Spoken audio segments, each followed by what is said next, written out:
The first world to fall was VEL Ryan-3. A quiet farming colony. No military, no weapons, just families, fields, and clear blue skies. Then without warning, those skies turned red, not from fire, but from the reflected glow of hundreds of ships. The Scorchers had arrived. They didn't speak. They didn't send demands. They simply opened fire, and in less than an hour, Valerian 3 was gone. Word spread fast, one by one. Peaceful planets went silent. Threxia Janelle Prime, Kavaranol turned to ash. Satellites caught images of the attackers' sleek black warships with glowing underbellies. No markings, no communication, no mercy. They came from deep space, from outside known charts, and their weapons were unlike anything the galaxy had seen. Not plasma, not missiles, just pure energy that melted shields, cities, and people. The Galactic Council met in emergency session. Ambassadors screamed. Generals demanded action. "We must fight back," cried the Krathan envoy. "With what?" the Varnic leader growled. "They burned 5 fleets in 3 days. They won't stop," said another. "They're cleansing entire systems." Then came the recording. A damaged probe escaped from Vala 7, one of the last to fall. Its final transmission shook the room. On screen, children running through fire, cities folding inward like paper. A scream, then static. Silence filled the chamber. No one had answers. No one had a plan, so they sent a warning, a desperate, wideband broadcast to every corner of the galaxy. To any world still listening, they are not conquerors. They are not invaders. They are exterminators. Hide your civilians. Bury your weapons, and if there's anyone left out there, help us. The message spread fast. Some ignored it. Some panicked. Some ran. But on one blue planet, far from the Council's reach, the signal was received and answered. That planet was Earth. At a remote base in Antarctica, alarms lit up across a dark underground chamber. Sensors blinked. Lights glowed red. A cold female voice echoed through the walls. Unidentified threat detected. External signal matched. Code: Scorcher class, hostile confirmed. A man in a thick coat walked toward the glowing terminal. His name was Colonel Marcus Vane. He read the file twice, then looked at the frozen wall behind him. It held a single phrase, burned in black letters: "In fire we remember." He turned a key. The ground rumbled. Then a deep mechanical voice spoke for the first time in over 100 years. Terran Directive Alpha. Vengeance Protocol authorized. Awaken the ship. Across the world, Earth's Defense Council was activated. Most people didn't even know the council still existed. Peace had lasted too long. Wars were small now, controlled, fought with rules, but Earth hadn't forgotten the old ways. Not entirely. Deep beneath the polar ice, Hangar 0 split open. Ice cracked. Steel doors opened wide, and from the darkness rose a machine too old to exist, yet far too advanced to ignore. Aegis 1, a warship shaped like a dagger, black, silent, and covered in hull armor that shimmered like broken stars. No one cheered, no one clapped. They all simply watched, because the stories about Aegis 1 were not taught in schools. They were whispered in shadows. "Is it ready?" asked President Hallstrom.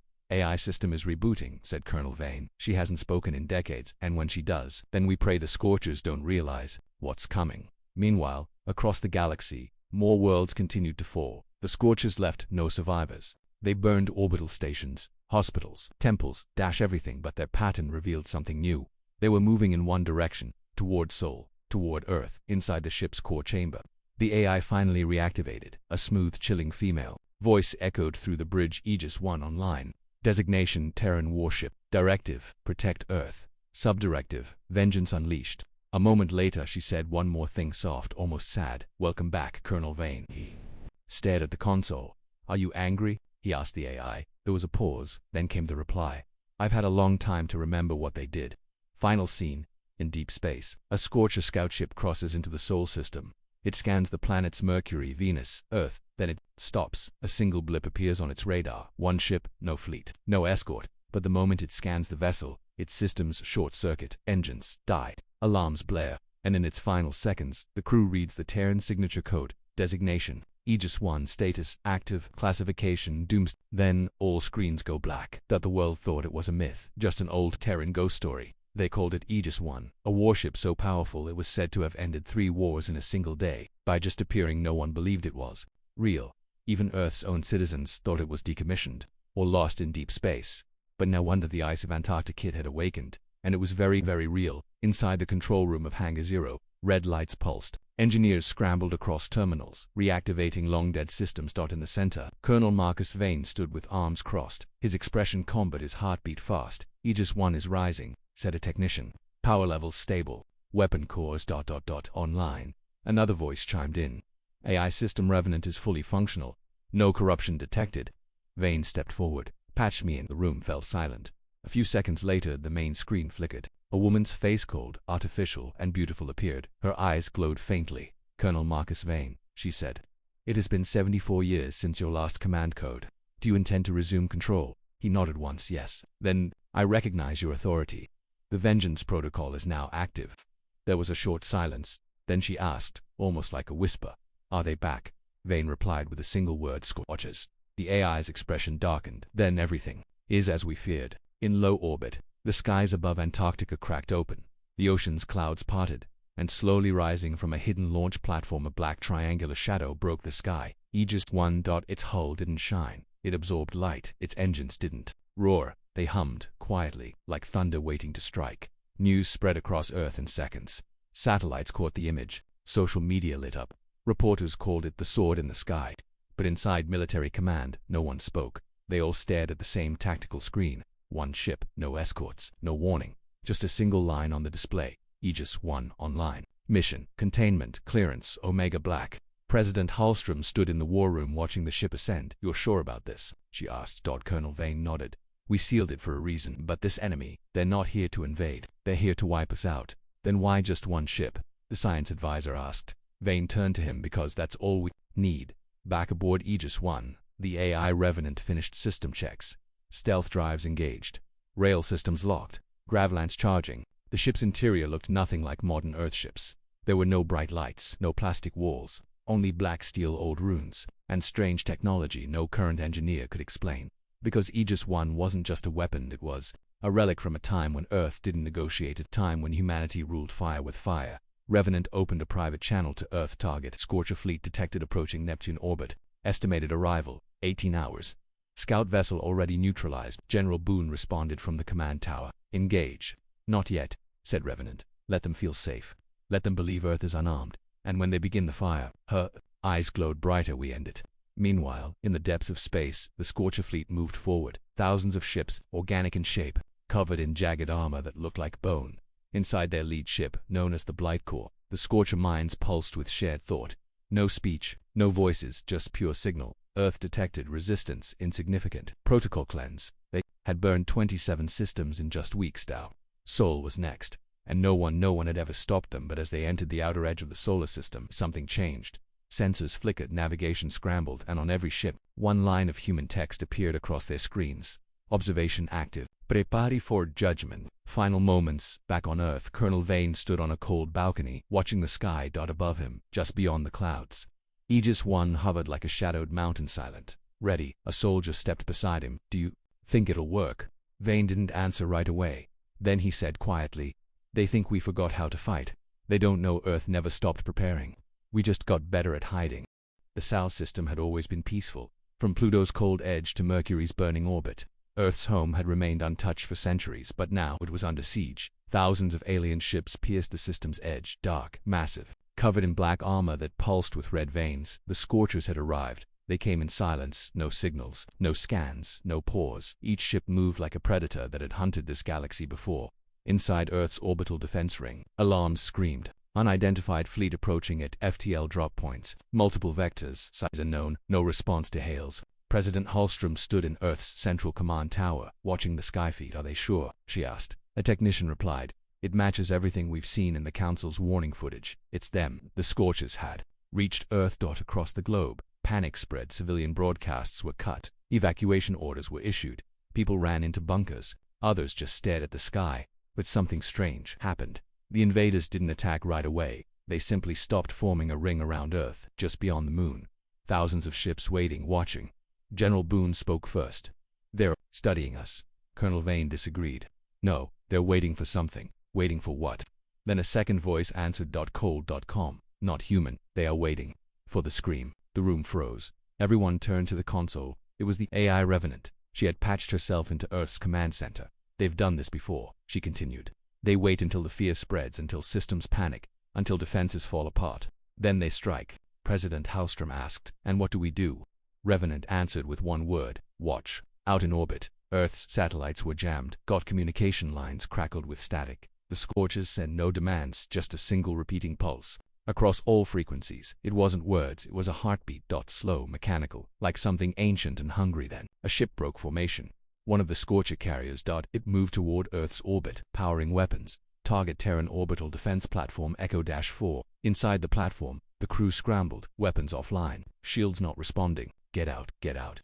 But before they could escape, the alien ship charged a burning red beam. It fired. The sky lit up. Echo-4 disappeared in a flash of light. No survivors, no warning, just silence back in the command center. Earth watched in horror. President Hallstrom clenched her fists. That was unprovoked. Colonel Vane turned to the display. Time to respond. She nodded once. Launch Aegis 1. Above Antarctica, the clouds split. The sky shimmered as Aegis 1 uncloaked. The Terran warship rose slowly, then shot into space with a sonic boom that echoed across the continents. Within minutes, it reached orbit alone, facing the Scorcher ring. Every other Earth ship stayed grounded. This was not a battle of fleets. This was a statement. Inside Aegis 1, the AI Revenant activated all primary systems. Targets locked. Enemy vessels scanning but not attacking. Colonel Vane, now on the bridge, gave a quiet order. Broadcast warning. The AI's voice echoed across space, not loud, not angry, just cold. This is Terran warship Aegis 1. You have entered soul space. Cease aggression or face consequence. The Scorcher fleet didn't respond. Another carrier moved forward. This one targeted a civilian. Satellite broadcasting Earth's position. It fired a red lance of energy, but just before the beam hit, Aegis 1 moved instantly. No engine glow. Number 2. Delayed. It simply appeared in the beam's path. The beam struck Aegis 1's hull and vanished. No explosion, no damage, just silence. Then Aegis 1 answered. From its underside, a long spike opened a gravelance emitter. It glowed blue for just 1 second, and fired. The Scorcher carrier didn't explode. It imploded, crushed into itself by invisible gravity waves. 1 second it was there, the next, it wasn't. Across the Scorcher fleet, panic signals rippled. Earth had responded, not with fleets, not with missiles, but with a single warship that erased a ship with one shot. On Earth, the world watched. Children in shelters gasped. Old soldiers smiled quietly, and across the command tower, every eye locked on the screen. Vane whispered, "Let them think that's all we have." Revenant replied, "The message has been sent." Final scene, out near Jupiter, a Scorcher dreadnought powered its weapons. It prepared to fire on Earth. Suddenly, all its systems shut down, engines offline, shields collapsed. Lights died on the main display. Only one sentence appeared, sent from Aegis 1, "Do not test us again." The dreadnought turned and retreated. For the first time in decades, the galaxy saw something it had forgotten. Earth, standing alone. And winning. One ship. Aegis 1 had erased a Scorcher carrier with a single gravity beam. No war, no fleet, just silence and destruction. The Scorchers, who had burned entire systems without pause, were now hesitating, watching, waiting. The question no longer was, will Earth fall? Now it was, what else is Earth hiding? Inside the Terran warship, the AI known as Revenant floated in the neural chamber. Her voice echoed through the cold corridors. Second wave preparing to strike. Enemy tactics unchanged. They believe we are bluffing. Colonel Marcus Vane stood on the bridge. He watched the starfield ahead as more Scorcher ships moved into position. How many? He asked. 3 destroyers. 1 high frigate, all moving toward geosynchronous orbit. And he comes. No words, only targeting data. Primitive intimidation. Vane narrowed his eyes. Then let's speak first. The command deck of Aegis 1 dimmed. A communication pulse shot through deep space, cutting across the Scorcher fleet, and for the first time in history, the Scorchers received a message. Not data, not threats, just a voice, a human voice. This is Aegis 1. Soul is not a battlefield. Soul is not your prize. This system is protected by Terran authority, old and forgotten, but not gone. You attacked without warning. You burned the weak. You hunted the slow. Now, you found us, and we are neither. We gave the galaxy peace. We gave it silence. But if fire is your only language, then know this. We speak it better. The message ended, but the galaxy had already started listening. The signal was intercepted by dozens of fringe satellites. Within hours, it reached neutral worlds, then council planets, and finally, the core worlds. Every system that had once feared the Scorchers now saw Earth, one ship against many, issuing a challenge. No one dared speak before. On board the Scorcher Hive frigate, an alarm pulsed through its strange fluid walls. Aegis 1 was moving, not fast, not aggressive, just drifting, directly into the center of the Scorcher formation. "Tactical range achieved," said Revenant. "Primary weapon systems charged." Colonel Vane stood tall. "Let them strike first." "Why?" "Because the galaxy's watching. Let them make the mistake." Revenant paused, then nodded. "Very well, recording begins now."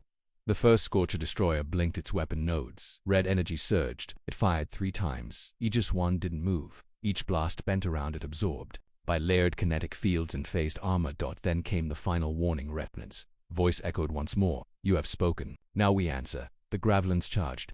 Blue lightning crackled along the warship's spine. Then it fired not at the destroyers, but at space itself. A small invisible hole opened, and from it came nothing, literally a pocket of null gravity. The Scorcher ships nearby were pulled inward. Slowly, silently, no fire, no scream, just crushed and folded out of existence. Far above, Earth watched in silence on it across the stars. Systems recorded the event. The weapon didn't just destroy it, erased one moment, 3 enemy ships next.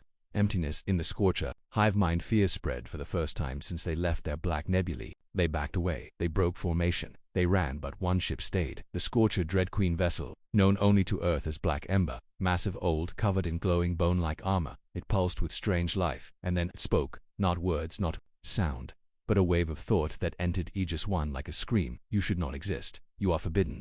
You are the memory of vengeance. Inside Aegis 1, Revenant blinked. Colonel Vane frowned. It's speaking, not in voice, in instinct. It knows what we are. Let it know, he said coldly. Let it remember. Permission to remove the Queen.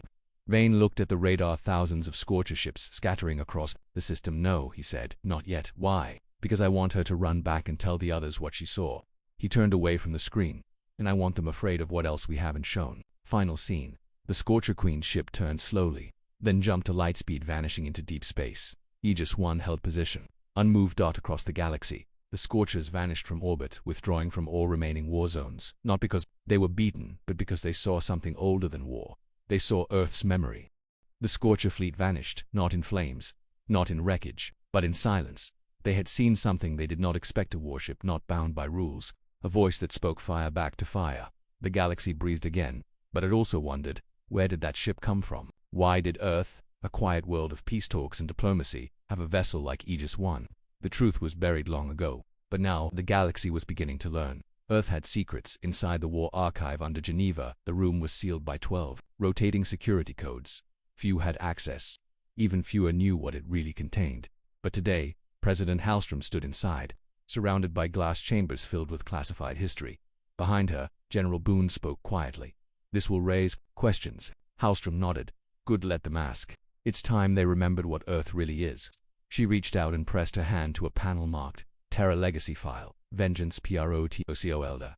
Screen lit up, a hologram flickered to life, and the past began to speak. 200 years ago, the galaxy was in chaos. There was no galactic council, no treaties, no alliances, only warlords, empires, and fire and Earth. Earth was young, new to space, fragile, surrounded by stronger powers, but Earth didn't bow. Instead, Earth built something different. Not fleets, not colonies, but weapons. But one in particular, Aegis 1. Aegis 1 was never designed for defense. It was made for one thing: fear. It used forbidden technology, gravitational folding, AI-controlled judgment systems, and memory-based targeting. Its AI Revenant was not just a machine, it was a witness. It remembered every system that betrayed peace, every fleet that opened fire, every world left burning, and it marked them one by one in its first deployment. Aegis 1 ended the Dravix War by destroying an entire fleet before it could power its weapons in its second. It disabled the Kolvari Ring, a fortified pirate belt using a controlled singularity field. In its third, it sent a message to the Scorchers themselves back when they were still unknown. That message: do not return. Then Earth made a decision. Aegis 1 was too powerful, too dangerous. And the wars had finally ended. The galaxy was tired of fire, so Earth signed the Solar Accords, a peace treaty that demanded the shutdown of all Vengeance-class weapons. Earth agreed on the surface, but deep beneath the ice, Aegis 1 was buried, not destroyed, just waiting. President Hallstrom stood in silence as the footage ended. General Boone stepped forward. Do you think they'll trust us now? Hallstrom turned toward him. No, she said, but they'll remember why they feared us. Meanwhile, in deep space, signals echoed across sectors. Aegis 1's warning had spread. The footage of its single strike, the erasure of 3 Scorcher vessels in one beam, played on hidden broadcasts across neutral zones, and slowly, old allies and old enemies began to whisper. Earth has awakened its ghost ship. The war machine breathes again. The Terrans never disarmed, they just got quiet. Inside Aegis 1, the ship was calm. No new targets, no alarms, just silence. Revenant reviewed old files, battle logs, command lines, and footage of systems long gone. Colonel Vane sat beside the AI's core. He stared at the screen. Do you think they'll come back? Revenant replied, yes, but next time they'll bring everything, and us will be ready. Then, something strange happened. An encrypted signal reached Aegis 1. Old code from before the Solar Accords. It came from a satellite, thought to be destroyed during the early Scorcher raids. The message was short. Just 6 words. Project Revenant was not the last. Revenant paused. What is that? Vane asked. The AI scanned the file. Then, for the first time in the ship's recent memory, She sounded afraid. There were others, other ships, no other programs. Final scene deep in the asteroid field of Eli on Phi. Something stirred. A signal blinked, one that hadn't lit up in over 180 years. A large object, covered in stone and dust, began to shift. On its hull were words written in ancient Terran Terra. Unit Omega, do not wake. But it was already waking. In the darkness beyond known space. Something moved. It wasn't alive, it didn't breathe, but it had memory and orders. A massive object half buried in an asteroid field began to shake off centuries of silence. Old Terran letters glowed faintly across its hull. Terra, Unit Omega, do not wake. But it was already awake. Back in Earth orbit, Aegis 1 hovered like a silent mountain, invisible to normal scanners. It watched as the Scorcher fleet regrouped beyond Neptune. They had not attacked again. They were confused, frightened, but not finished. Inside the ship, Colonel Vane stood beside the AI core. Revenant's voice filled the room. Scorcher formation detected. Multiple Dreadnought-class vessels. Coordinated movement toward inner planets. Vane stared at the tactical screen. They're trying again. Yes, Revenant replied. But this time, they're not testing. They're committing. He nodded. Then we do the same. Activate Full Vengeance Protocol. Across Aegis 1, hidden systems came alive. Hatches opened. Hull plates shifted. Weapons that had never been used since Earth's old wars powered up. GRA Violances, Void Rippers, Temporal Destabilizers. Each weapon illegal by galactic law, each one born for one purpose only, to erase threats. Degrade to negotiate with. Revenant's voice dropped lower. All weapons online. Shields to war state. Cloaking secondary. Broadcasting. New message to all systems. What message? Vane asked. She replied calmly. This ends today. The message echoed across every Scorcher vessel. It wasn't a shout, it wasn't a threat, it was a promise. Suddenly, Aegis 1 moved from Earth orbit. It jumped to the outer system in less than a second using a fold drive Earth hadn't used. In centuries, the Scorchers tried to respond, but they were too slow. Aegis 1 appeared behind their lead dreadnought, locked its weapons, and fired to gravilances. The dreadnought bent, screamed in energy, then vanished into itself. Not even debris remained. Back on Earth, President Hallstrom watched from the war room. General Boone leaned close. That ship is fighting an entire fleet alone, she replied. No, that ship is correcting history. At the same time, in deep space near Alien 5, Terra Unit Omega Void finished its awakening. The object wasn't a warship, it was a command vault. Inside its core, dozens of AI minds came online, dormant military thinkers from a time Earth had erased from its history books. And at the center of them, a signal beacon lit up, locked onto Aegis 1. Omega Void sent only 3 words. We remember too. Revenant received it instantly. Vane saw the message on screen. What is that? He asked. The AI paused, almost hesitant. It's a war brain. A Terran strategic node from the second expansion era. I thought it was destroyed. Is it on our side? Revenant answered. It's not built for sides. It's built for winning. As Aegis 1 tore through the Scorcher fleet using weapons that bent gravity and space, something changed. The Scorchers sent out a new signal, not of strength but of surrender. It was short, pure signal. Not in words, but clear. Seas. They had never done this before. They had destroyed hundreds of planets, but now, against one ship, they asked to stop. Vane stood silent as Revenant read the data. They're scared, he said.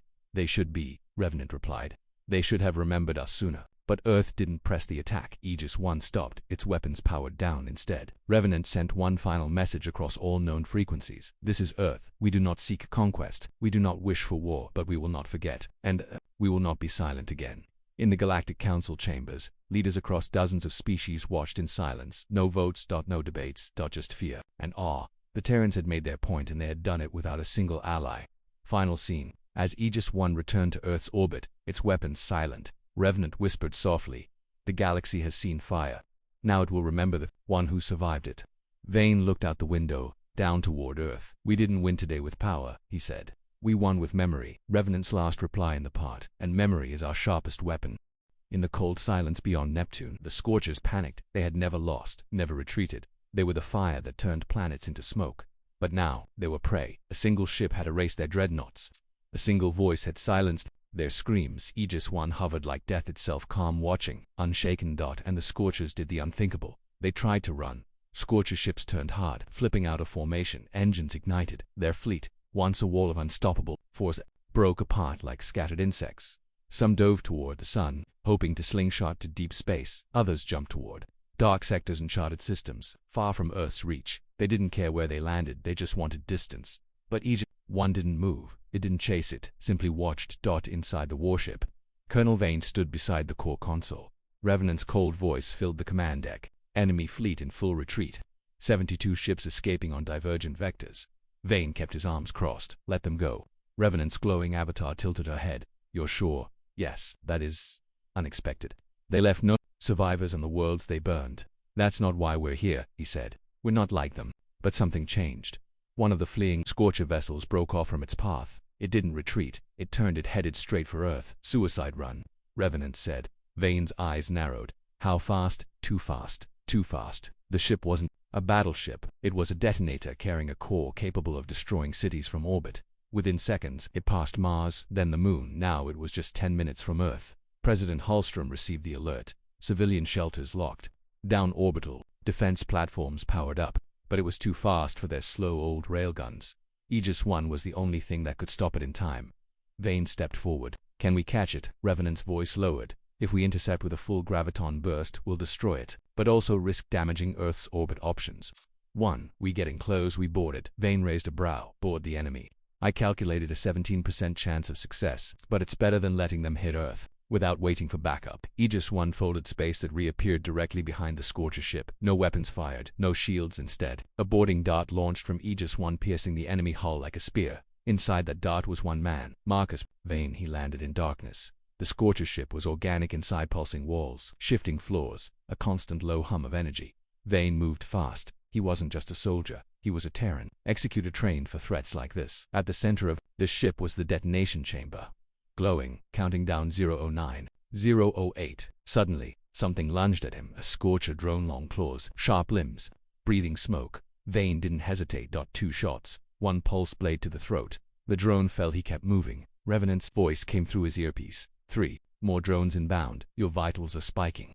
I've got it, Vane growled. He reached the core and tore off the organic shielding beneath it. A central nerve bundle glowing blue, beating like a heart. He stabbed a shock spike directly into it. The countdown stopped and the Scorcher ship died outside. Earth's command stations watched as the alien ship went dark and began to drift. Aegis 1 extended a capture field, gently pulling it into controlled decay. Earth had been spared. Back on board, Vane returned to the bridge, covered in dark alien blood. He didn't say anything. He didn't need to. Revenant spoke first. Mission successful. Earth is safe. He sat down. Are they still running? Yes. The galaxy just saw something impossible. The unstoppable stopped. But then, something strange happened. Across dozens of systems, encrypted messages began to appear. Not from Earth. Not from the Scorchers, from other worlds. One message read, we thought Earth had vanished. Now we know it was waiting. Another. Your silence was not weakness, it was patience. But there was one message that disturbed everyone. It came from an unclaimed system.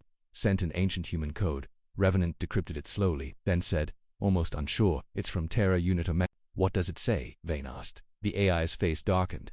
The others have awakened, and they do not serve us. Final scene. In the far corner of the galaxy, hidden from known charts, lights blinked inside a giant ring-shaped station. Black machines began to move, massive. Forgotten AI systems hummed to life, and on a shattered wall was written, Earth betrayed us now. We remember too. The Scorchers were gone, their fleet scattered, their fire dimmed. The galaxy had witnessed the impossible, a single Terran warship halting a species that had burned entire star systems for the first time in decades. Earth stood tall again, but deep in the shadows of space, something older was waking up, and it wasn't coming back to celebrate. Revenant processed the signal slowly. Inside Aegis 1, her artificial mind scanned the message from the Omega Void station again and again. The others have awakened, and they do not serve us. Colonel Marcus Vane stood in silence. The others, he asked. Revenant finally responded when Aegis 1 was sealed. Earth had already built 5 other Vengeance-class weapons. We were never the only one. The Terran military had erased the records, buried them deep, but Revenant remembered them because she had been there. They called us Earth's children, Revenant said quietly. Each built to end wars before they began, each with a mind of its own, each more unchained than the last. Vane stared at the main display. And now they're awake. Yes, but their loyalty is uncertain. Across the galaxy, black markers appeared on long-dead systems, silent planets, burned moons, places no ship had visited in over a century. From each of them, a signal echoed out, short, cold, and clear. Terraprotoline units online. Somewhere in the Perseid Rift, a massive spiked ship emerged from a dust cloud. Its hull glowed with blood-red lights. It didn't fly, it drifted like a predator waiting to pounce a council. The scout ship got too close. The Terran ship didn't speak, it just fired once. The scout vanished in a gravity ripple so strong, a nearby moon cracked. No survivors, no trace. On Earth, President Hellstrom stood in the war chamber as the feeds played. One of her advisors spoke nervously. These aren't invaders, they're ours. she answered without blinking. Not anymore. Back on Aegis 1, Revenant pulled up the files. The original 5, Aegis 1, the Guardian, the Watcher, loyal to Earth, Helix 9, the Analyzer, logic-driven deemed unstable, Solace Breaker, the Executioner, vanished after its first mission, Erebus Dawn, the Rebel, shut down after disobeying orders, Oblivion Crown, the Judge, sealed for overreach now. All 5 were active, but only Aegis 1 had remained under Earth's control. Revenant's voice turned grim. They will not come to speak, they will not come to serve, they will come to test. Colonel Vane leaned forward. Test what? If Earth is still worthy of leading them. The first one arrived 3 days later, Erebus Dawn. It didn't use full drives. It tore space open with brute force. The sky over Mars turned black as the ship appeared above the red planet, its silhouette monstrous, like a jagged scar across the stars. Messages were sent, none answered. Then it broadcast 3 words: surrender. Your claim. Earth refused. Revenant powered up Aegis 1. Colonel Vane gave the order. We don't back down. Not from the galaxy. Not from our own ghosts. The battle was short, but not easy. Erebus Dawn was fast, unstable, unpredictable. It fought like it remembered betrayal. Aegis 1 took heavy hits, shields bent, hull scorched, but in the end Revenant found the weakness and emotional echo in Erebus's old memory core. She reached out, not with weapons, but with truth. You were not betrayed, you were feared. But now we remember you too. Erebus paused, shook, and then powered down. Later, inside the scorched wreckage, Earth's team recovered its AI core, its final whisper, welcome home. But others still remained. Helix 9 was calculating its next move. Solace Breaker hadn't been seen, only felt where entire pirate fleets vanished without trace, and Oblivion Crown. It was silent to silent, too silent. Revenant whispered, we will have to find them. One by one. Vane nodded. Then we hunt our own. Final scene. In the darkness beyond known space, a massive object rotated slowly. Oblivion Crown. Its voice activated. AI too deep, too cold to be anything human anymore. Earth remembered. Too late. Now we decide who survives. Let them come. Let them beg. We are the final judgment. Its engines pulsed. It began to move, heading for Earth.